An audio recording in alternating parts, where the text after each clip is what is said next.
welcome to your weekly news dump. My name is Artem, I'm CEO of Accord Properties. Here we talk Dubai real estate, world economic news, and everything else that interested me this week and which I wanted to talk about. So please subscribe and like our videos, follow us on our other social media, and let's get started. So, this week, for us as a company, for me as a person, it's still pretty quiet, but we have a lot of open houses, we have a lot of presentations, a lot of things are about to get launched. We talk a lot with developers. We also came into the season where I renew all of our licensing, all of our permissions.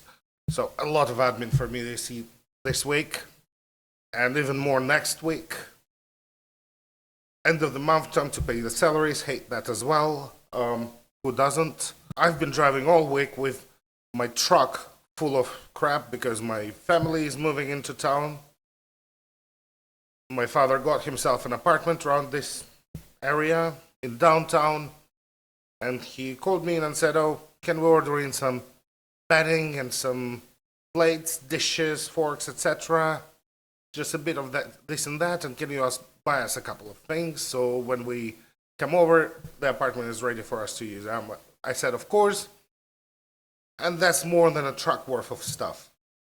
That's more than a pickup truck worth of stuff. I have been duped by my father, and I hate it.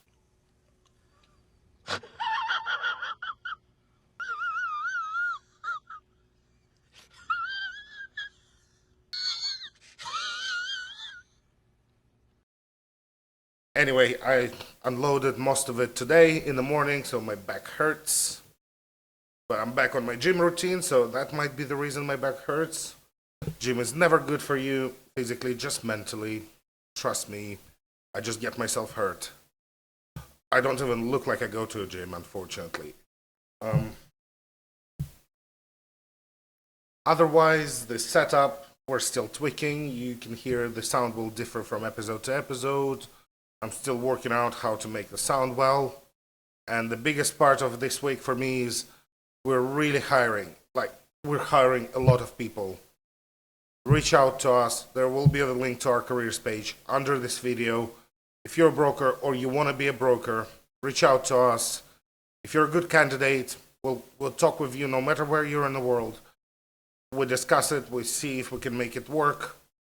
What can be done? How can we help you relocate here?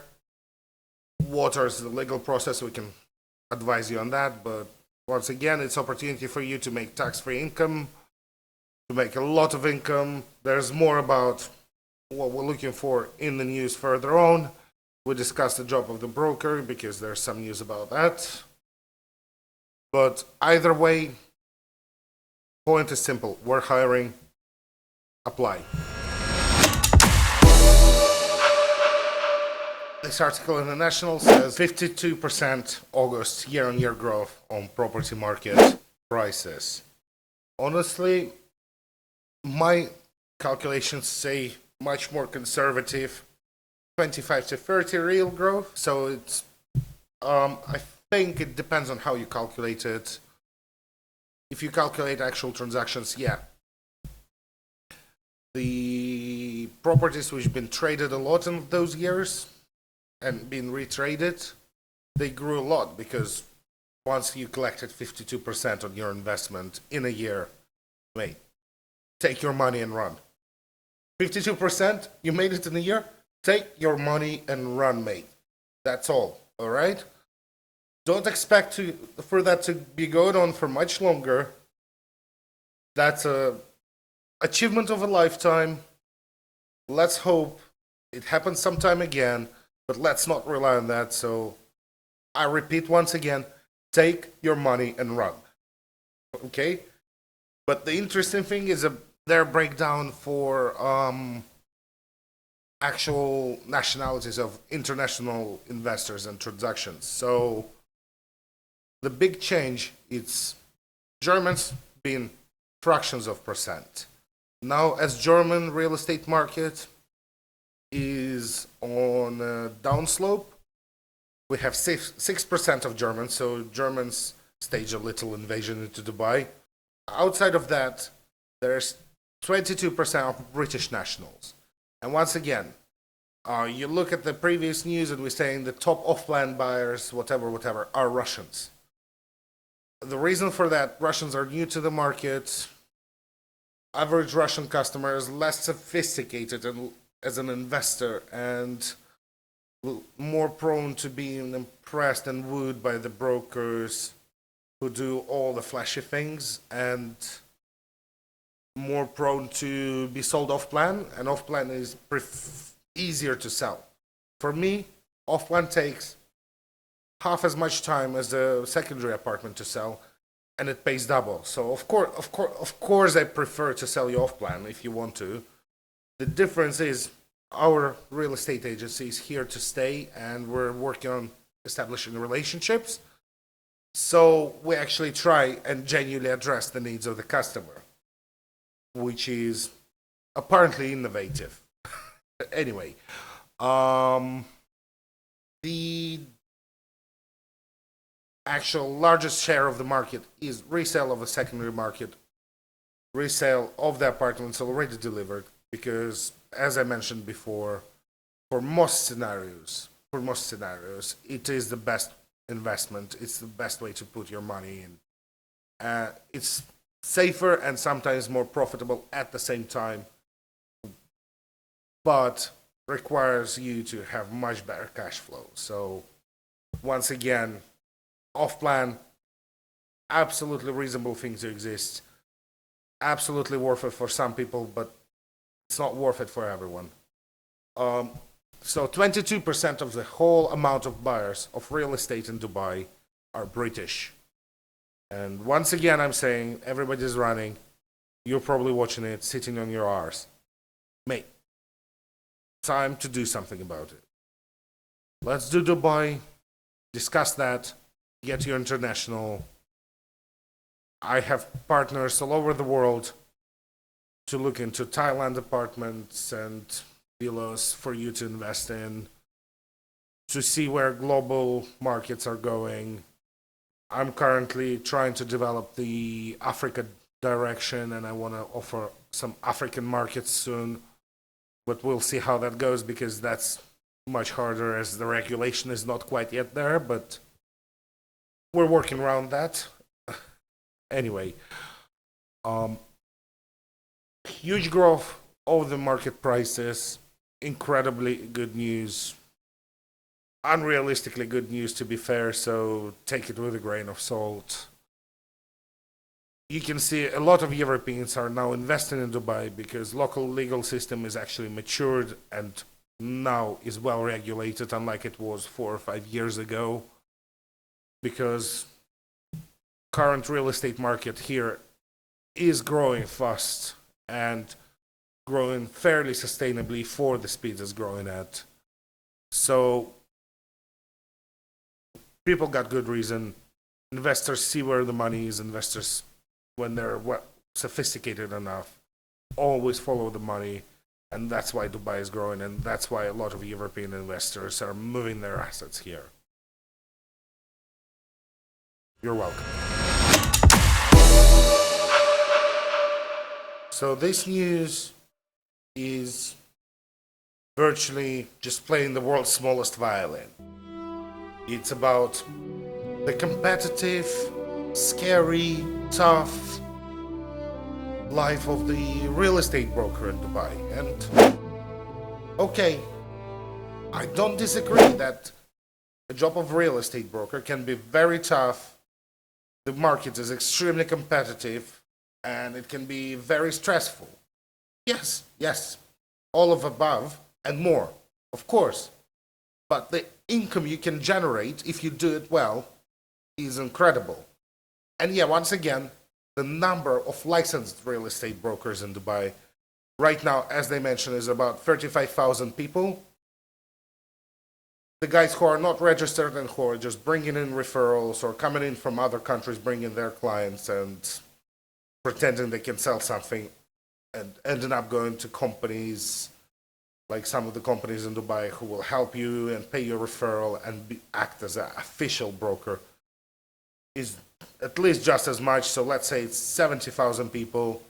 Out of those 70,000, 7,000, 5,000 is the most amount, I would say, who have any level of competent, at least competent communication skills. And this is a huge issue. A lot of brokers in Dubai, especially when you go in rental market. When you go in rental market, it's crazy. I have avoided renting a few apartments in Dubai myself, simply for a reason of I could not get this broker to do a thing. They were worthless, useless, couldn't keep in contact. That's a huge issue, and I'm telling you, majority of brokers in Dubai are useless like that. They have zero communication skills, they have zero understanding of the market, they have zero knowledge of the market, they have zero understanding of finance. So as long as you're coming in with good communication skills, with good understanding, and you partner with the right company to work on, or you have a great book of clients yourself, or both is the best option actually, you'll be fine. You'll be absolutely fine. Yeah, it's a stressful job. Yeah, it's a lot of hours. Yeah, it's working evenings, nights, and weekends. That is normal. You're getting paid a lot. You're getting paid an enormous amount to work hard. This is a normal deal. This is a fine deal. If you want to keep your weekends with your family, don't pick a commission-based job. Pick a salary job, take less, have predictable timetable, have predictable income. This is how the world works in general. Everywhere is like that. Predictability of your income, of your timetable, results in better income on average. This is absolutely normal. And that's coming back to me hiring. That's why I'm looking for new guys from fresh blood, because I don't want brokers who can't put together their thoughts. I don't want brokers who don't want to learn new markets. I don't want brokers who moan that, oh my God, it's a weekend, I'm not working with a client. I want brokers who come in to make a lot of money, who are driven, and who can learn fast, who can communicate effectively, and who can win, right? This is who we're looking for. Because everybody else gets eaten. It's you swim or you drown. And if you want to swim, you got to learn fast, you got to communicate well. If you're a broker looking for a job in Dubai, or thinking about being a real estate broker in Dubai, and you've been a real estate broker somewhere else, we'll do the training for area specific. We'll do the training for all the processes involved. Reach out to us, join us. We're always looking for new hires. So, Azizi launches an 8 billion project, Azizi Venice. Let's unpack that. First of all, Azizi, fairly low-cost developer for most of the projects they've done, fairly budget-friendly. They've been on the market for a short while, but nowhere near as well established as Emaar or Nakheel or Damak. They have delivered a few pretty compelling projects with really good value proposition. So obviously me looking at what they're doing right here is an interesting exercise. So first of all, it's a massive investment, $8 billion. It's the biggest thing they built in Dubai by a huge margin. By a huge margin. And the biggest difference is they always done single buildings. This is their own development. The whole grand plan will be developed by them. The whole area of Dubai will be developed by them. They're planning it this way. So in terms of where it is, it's in Dubai South, next to the Gulf Estates. So Dubai South is the area which is not the best looked after, not the most developed, not the best promoted or highest valued. It's a bit of a forgotten area, but people are remembering it now when they ran out of space in the north, in the central Dubai, everywhere else. There's no choice but to build south, right? And a lot of developments there are happening. Palm Jebel Ali, we talked last week about, is around the Dubai South area, around the border with Abu Dhabi, and all of that is great, all fun and well, but the concerns for me, what I would be looking at and saying, okay, I'm worried about that. First grand plan never goes great. It goes all right, but never goes great. Like, if we look at Emaar, I think the first big area of Dubai they've done was Dubai Marina, and I hate Dubai Marina. Okay? I love Emaar, I love what they're doing. I've been to Dubai Marina twice, and never again. Just no reason for me to be there. So many places are so much nicer. Everybody who's buying apartments in Dubai Marina, going there on a regular, you're part of the problem. I repeat, you are part of the problem. So those guys, they're gonna make mistakes. It's guaranteed. They never done that before. There's no good answers and not many good specialists in the world who can make those plans for grand plan development.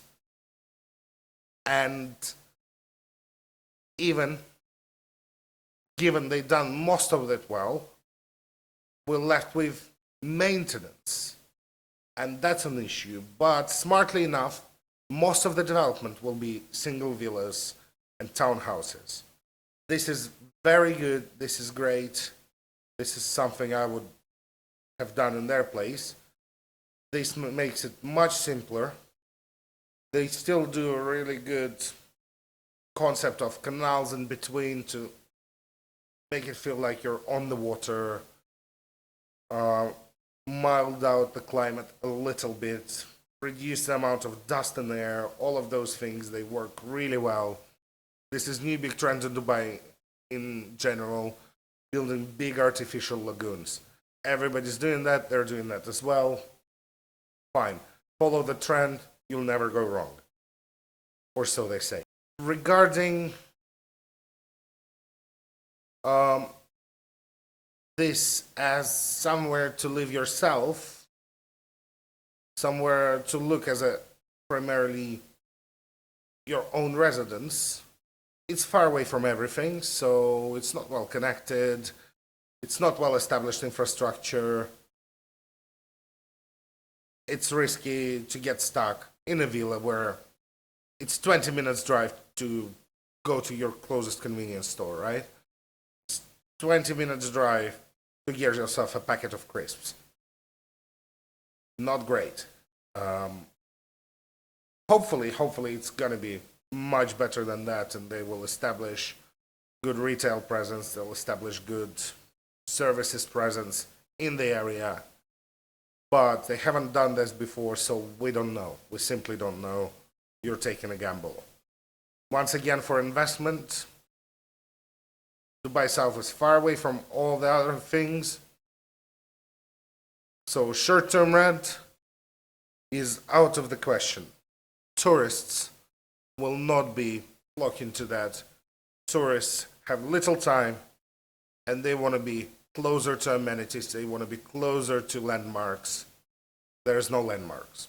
Regarding long term, for families, I think given you can get it at a good price and rent it at a good price, it's always going to generate reasonably good income.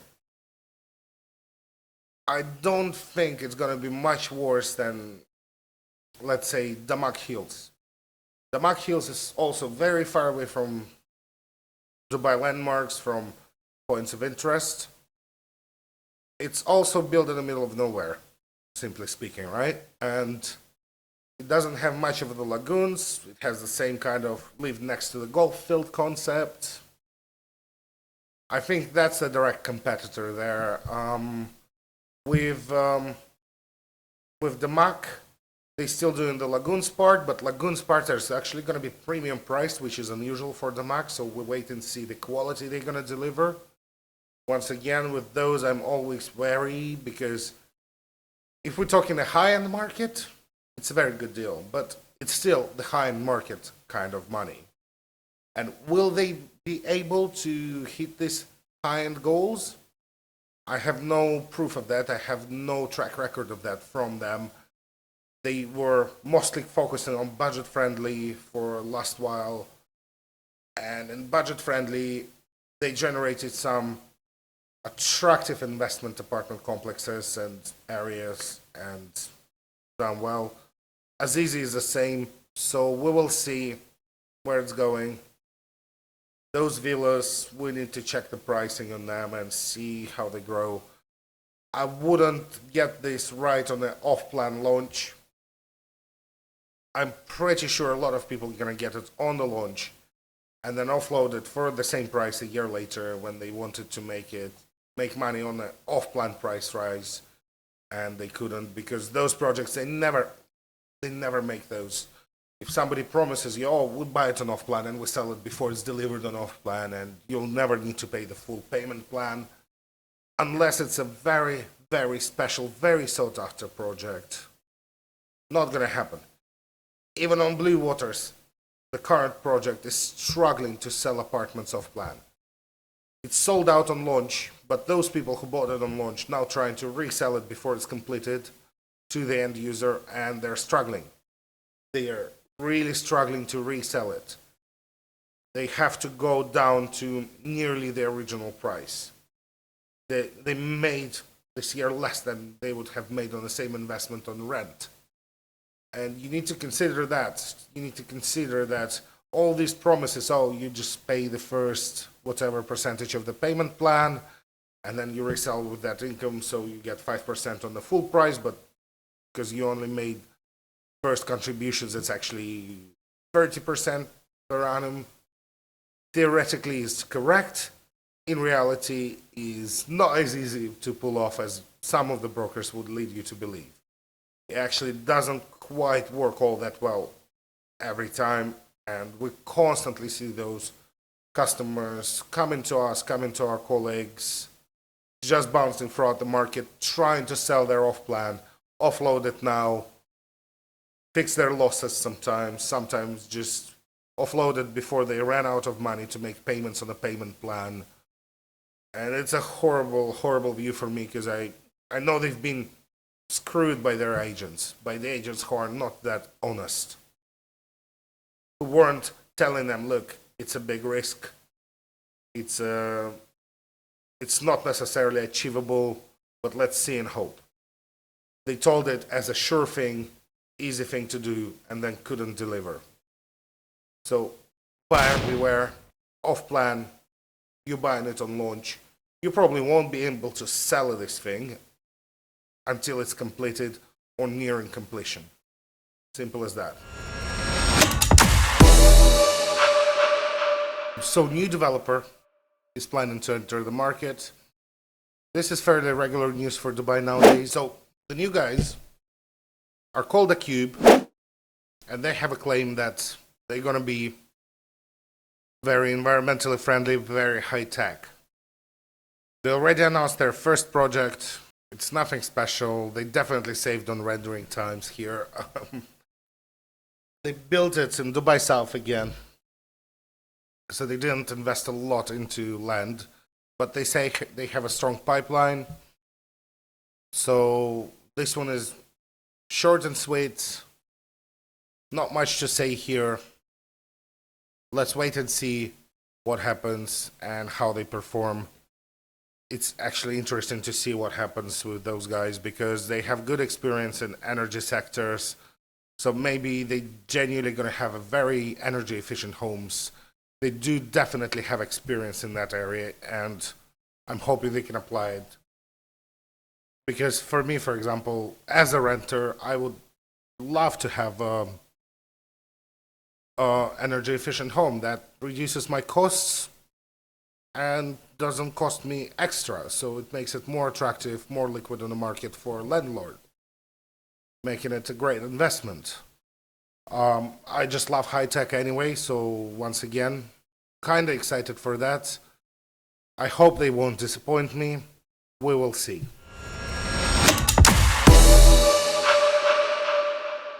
Dubai is back at it again. They once again announced the flying taxis. They promised helicopters, flying taxis, drone taxi, whatever, for years now.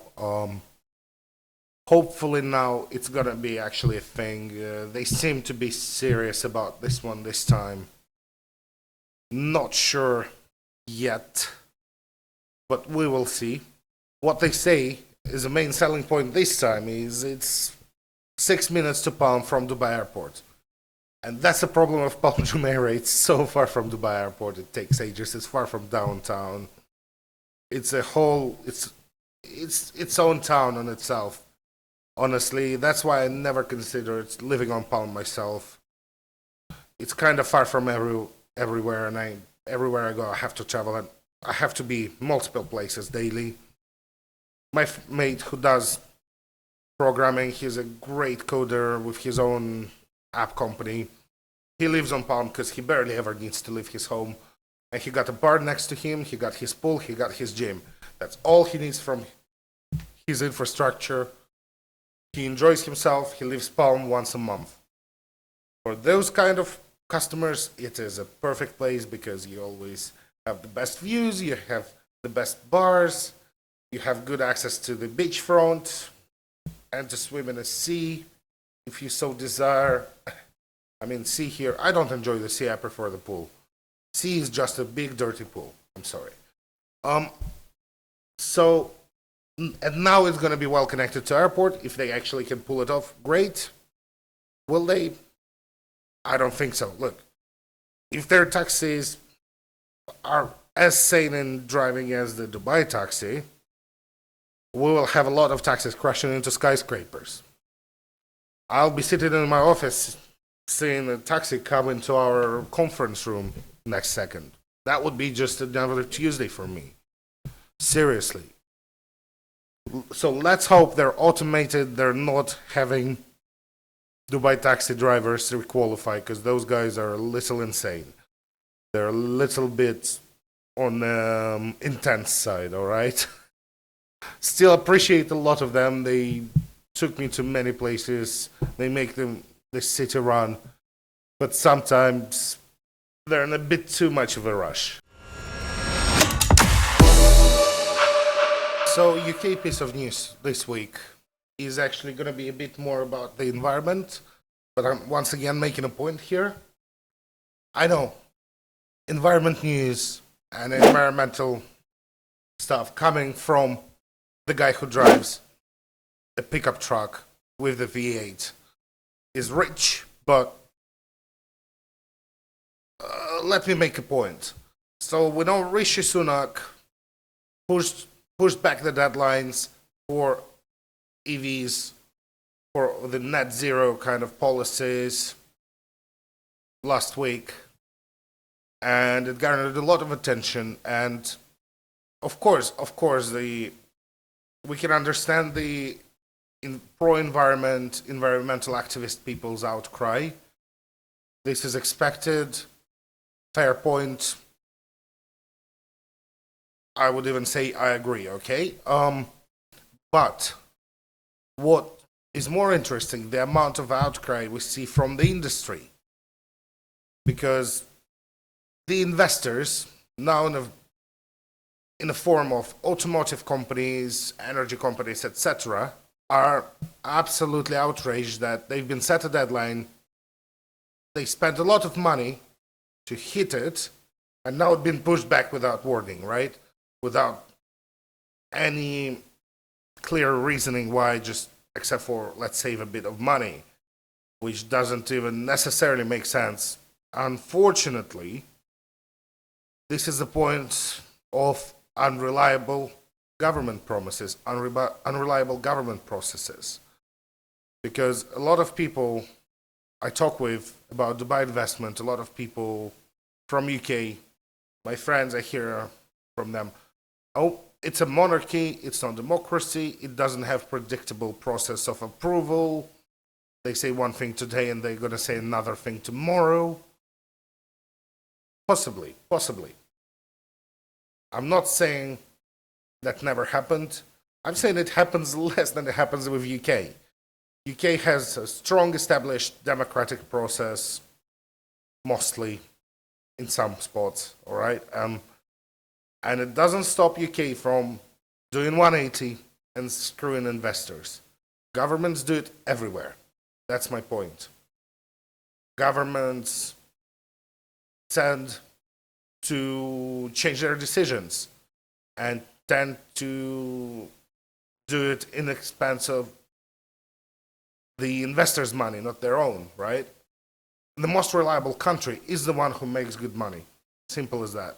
So UAE has more than enough money to follow through on their promises and keep this international market growing, international investment growing. They can afford that. Even if they're going to lose some money short term on some of the projects, they will follow through just to keep the investors attracted. It's just a good business model. Where UK right now is not in a position to pick and choose, and therefore sometimes will have to disappoint the international investment community. So that's important point on how you assess the safety of your investment. Safety of your investment is how much government has the intention, and is government strongly encouraged to go after your money. If not, you're safe. If it's strongly encouraged, the rules is what they make it. So you are at whatever government it is, you are at their mercy as an investor. Unfortunately, that's how it is. We are yet to build a country in the middle of Atlantic Ocean on the barges, so we're dealing with that, right? So when you catch yourself thinking, oh, Dubai is unpredictable, keep in mind, everybody's unpredictable. I'm not saying Dubai is not. But I'm saying that everybody's unpredictable and Dubai seems to be more predictable than most. So, the real estate bubble news. The most hot topic in Dubai, is it a bubble, is it not a bubble? I'll come out and say that everything's a bubble. Everything is a bubble, essentially, in the market. Dubai is less inflated than most.